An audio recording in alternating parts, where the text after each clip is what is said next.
For today's video mga kamarupok, andito tayo ngayon sa Vermont Setting. Ayan.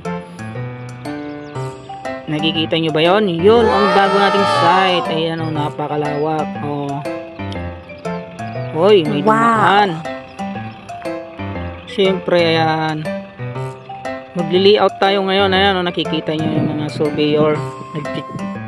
So, ngayon nakikita nyo guys, hindi pa siya gaano tapos yung kaniyang PCCP. Ayan sinisimulan pa lang.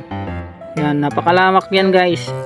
Ilang bahay kaya yung itatayo ngayon dyan ayan Vermont Setting. Ito yan sa Albiera, Porac, Pampanga. Ayan. Yan yung nag-uukay sa ating PCCP. So yan guys, mga idol, yan muna ang ating pasilip dito sa Vermont Setting. Abangan nyo yung susunod nating mga vlog. Huwag kalimutang mag-follow at mag-subscribe sa ating Facebook at YouTube channel.